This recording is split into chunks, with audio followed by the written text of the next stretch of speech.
Peyğəmbərimiz sallallahu buyurub, Qurban bayramı İbrahimin sünnəsidir. Sualım budur.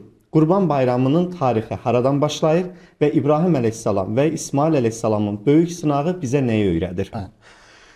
Qurban bayramı ümumiliklə götürdüyümüz zaman qurban anlayışı ilə ilk insanın yaradılışından, Həzrəti Adəm əleyhissalamın yaradılışından etibarən başlayıb bu sünnə var. Çünki Əziz Allahımız Quran-Kərimdə buyururdu, Həzrəti Habillə Qabilin fəda etmə prosesini ki hər kəsin öz əlində olan nemətlərindən Allah rızası üçün qurban verməlidirlər. Həzrəti Habil əleyhissalam özünün ən gözəl nemətlərini gətirib Allah yoluna qurban verir, qəbul olunur. Qabil isə ən belə demək mümkünsə zay mallarını gətirib Allah yolunda fəda etmək istəyir və Allah da burada bunu qəbul etmir. Yəni bunun kökü ən başlanğıcı ilk insanın yaradılışından başlayır. Amma bizim hal-hazırda qeyd etdiyimiz və İslamca təqdim etdiyi Qurban bayramı Həzrət İbrahim əleyhissalamın dövründən başlayır. Həzrət İbrahim əleyhissalamla öz oğlu İsmail əleyhissalam arasında baş verən bir proses buradan başlayır. Ki Həzrət İbrahim əleyhissalamın uzun bir müddət övladı olmurdu və Quran-ı Kərimin təbirindən desək, qoca bir yaşlarında Əziz Allahımızdan istədi ki, Həzrət İbrahim la mənə bir övlad, salih övlad payı vericilən. Əziz Allahımız buyurur ki, sənin istəyin qəbul olundu və biz sənə فَبَشَّرْنَهُ بِغُلَامٍ حَلِيمٍ Ona çox həlim, gözəl və salih olan bir övladla müjdə verdik. Və buradan bu qurban tarixi buradan başladı. Həzrət İbrahim əleyhissalam, Əziz Allahımız Həzrət İbrahim əleyhissalama övladı verdi. Qoca yaşında uzun müddətli övladı olmurdu və Həzrət İsmail əleyhissalam gəlib فَلَمَّا بَلَغَ مَعَهُ السَّعِي Elə ki Həzrət İsmail əleyhissalam gəldi, Həzrət İbrahimə kömək edə biləcək bir yaşa gəldi, çatdı.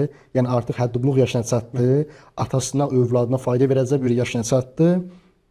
Həzrət İbrahim əleyhissalam buyurdu. Qalə ya buney, ey mənim əziz övladım. Əziz Allahımız burada da ifadələr çox gözəl şəkildə seçib. Demədi ey oğul.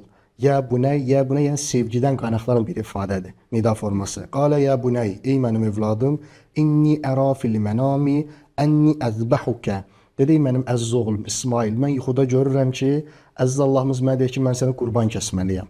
Bu proses hadisənin sonundadır. Ondan əvvəl Əziz Allahımız İbrahim əmr eləyir ki, apar Həzrəti İsmail İslam'ı apar qoy Məkkə səhralarında, orada Həzər anamızdan bir də tək qalsınlar, heç bir yox, su yox, ot yox, ələf yox və heç bir yaşayış da yoxdur orada. Dünyaya gəlişindən sınaq içərisindədir Həzrət artıq Həzrət İsmail və Həzrət İbrahimdir. Aparıb Həzrət İsmail İslam orada qoyur, orada zəmzəm suyu yaranır. Ondan sonra Əziz Allahımız buyurur ki, get İsmaili götür, gətir müəyyən müddətdən sonra. Yəni bu cür çətin sınaqlardan keçdikdən sonra gəlib artıq o Həzrət İbrahimə fayda verə biləcək bir yaşa çatdıqda Əziz Allahımız buyurur ki, apar bunu qurban kəssinlər. Həzrət İsmailin cavabı da çox gözəldir. Fənzur mə tərə. Həzrət İbrahim dedi ki, olmusan bu haqda fikrin nədir? Mən peyğəmbərəm, Allah mən deyir ki, övladımı qurban kəssinlər. Öz İsmaili fəda eləcinlər. Sənin fikrin nədir? Həzrət İsmail buyurdu, qalə ya əbəti, ey mənim əziz atam, if'al mə tu'mər. Allah sənə nə əmr eləyibsə ona da əməl elə. Narahat olma. Niyə? Sətəcuduni inşaallahu minəs-sabirin. Məni səbr edənlərdən görəcəksən. Burada övladla valideyn arasında olan bir münasibət də biz görürük ki, valideyn necə öz övladına peyğəmbərlikdən əlavə, çünki Həzrət İbrahim peyğəmbər olmuşdan əvvəl bir də ata idi də, valideyn idi. Deyir, ya buney, ey mənim əziz övladım. Yəni ola bilərsə ona nəyisə bir imtahan eləmək istəyirsən övladını, sınağa çəkmək istəyirsən, ona müraciət formasına diqqət eləməlisən. Yəni sən onu imtahan etməyin sevgidən qaynaqlanmalıdır, nəinki nifrətdən. Ki Allah mənə əmr edib, aparım mən sənin başını kəsim, şəklində olmamalıdır. Ki müasir dövrümüzdə bəzi İslam cildinə girilmiş insanlar var da, İslam adı altından baş kəsinlər. Onlar kim deyil, gəl mən sənin başını kəsim, Allah mənə əmr eləyib. Ya bu nə, ey mənim əziz övladım, müraciət forması fərqlidir. Bundan qaynaqlı Həzrət İsmail də buyurur ki, ya əbəti, ey mənim əziz atam, if'al mə tu'mər. Sən nə istəyirsən, Allah sən nəyə əmr eləyibsə, sən də onu yerinə yetir. İnşallah məni səbr edənlərdən görəcəksən. Həzrət İbrahim İslam gətirdi Həzrət İsmaili qurban kəsməyə, razılaşdılar və Həzrət İsmail əleyhissalam artıq belə deyək, üzü qibləyə uzandı. Həzrət İbrahim götürdü bıçaqla ki, Həzrət İsmail əleyhissalam başını kəssin. Burada əslində Əziz Allahım istəmir İsmaili qurban kəssin. Həzrət İbrahimin ki, İsmailə bu qədər məhəbbəti, sevgisi var idi. Allah istədi ki, onu imtahan eləsin. Görsün buna İsmailə olan sevgim mənim sevgimdən önə keçib yoxsa yox. Həzrət İbrahim bir xatirətmə eləsin. Həzrət İbrahim gəldi, Həzrət İsmail əleyhissalam başını kəsmək istəyəndə həmin iti bıçaqla bıçaq kəsmədi. Normalda biz olsaq deyərək ki, mən vəzifəmi icra elədim, bıçaq kəsmədi, deməli mənim boynuma vəzifə götürüldü. Amma İmtahan əslində buradan başlayır. Hələ bura qədər imtahan deyildi, sözün həqiqi mənasında. Həzrət İbrahim məsələn bura kimi gəldi, bıçağı bir dəfə sürtdü, bıçaq kəsmədi. Sevinə bilərdi Bəli, ki, sevinə bilər. kəsmədi. Artıq mən boynuna vəzifə götürdüm, yəni zahirən. Amma Həzrət İbrahim orada qəzəbləndi. Bıçağı yerə çırpdı ki, "Ax Allah mənə əmr eləyib bunu qurban kəsməliyəm. Sən niyə kəsmirsən?" Amma bir halda ki, mən bunu evdə itlədim belə deyək, gətirdim də, bunu mən bu çöldə kəsdim, kəsirdi. Niyə indi bunun başını kəsmir? Ax Allah mənə əmr eləyib bunu qurban et.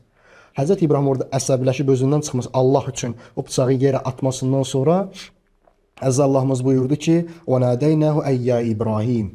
Biz ona çağırdı ki: "Ey İbrahim, qad saddaqta ru'ya." Sənin artıq vəzifən tamamlandı. Sənin rüyən, yuxun gerçəkləşdi. Sən İsmaili qurban verdin.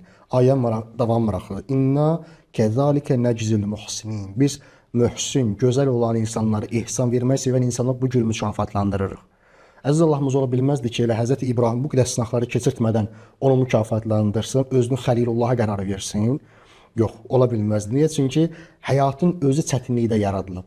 Əgər sən bir məqam istəyirsənsə, maddi və mənəvi həyatda fərq eləməz. Əgər ucalmaq istəyirsənsə, bir məqam istəyirsənsə, onun üçün çətinliklərə qatlaşmalısan. Çətinlikdən keçməlisən ki, o vəzifəni sən götürə biləsən, hazır ola biləsən. O ruhu qüdrət əldə eləyəsən.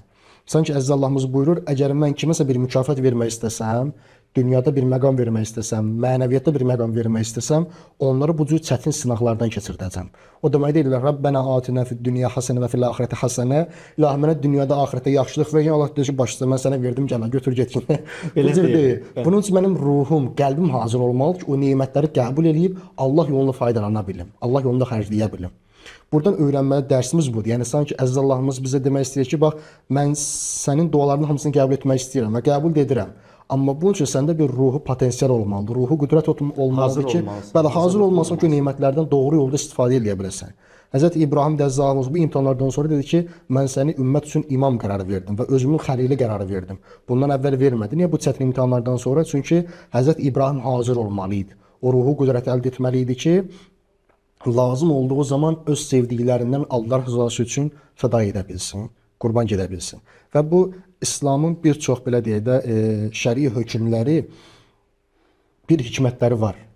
Özünə məxsus hikmətləri də var. Bəzən də olur Əziz Allahımızın ibadətləri həmin əməlin özünə görə yox, o əməli icra edənin özünə görə ona bir hikmət qərarı verir.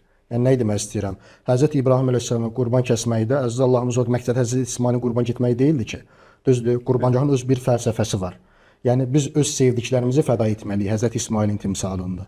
Amma məsələn tarixə baxdığımız zaman Həzrət Musa əleyhissalam dövründə Əziz Allahımız buyurur ki, mən Bəni İsrailə şənbə günləri balıq tutmağa haram elədim. Yəni bunun nə fərqi var? Bunda nə hikmət var? Bu şənbə günü balığın tutmağın özündə bir qeyri-adi bir fəlsəfə yoxdur.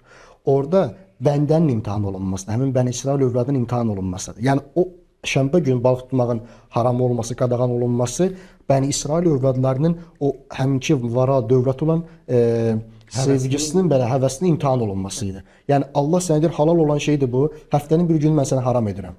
Görüm sən mənim olan sevgin hansı səviyyədədir? Həmin qadağanı əməl icra edə biləcəksən yoxsa yox. Və bu ibadət formasında qurbangahlıq ibadətinin əsas fəlsəfələrindən biri də budur ki, biz özümüzün sevdiyimiz şeyləri, yəni öz istismailərimizi qurban verməyi bacarmalıyıq və ikincisi də ki, bizim ruhu qüdrətimiz olmalıdır ki, Allahdan bizə gələn nemətləri ondan faydalanıb Allah yolunda xərcləyə bilək.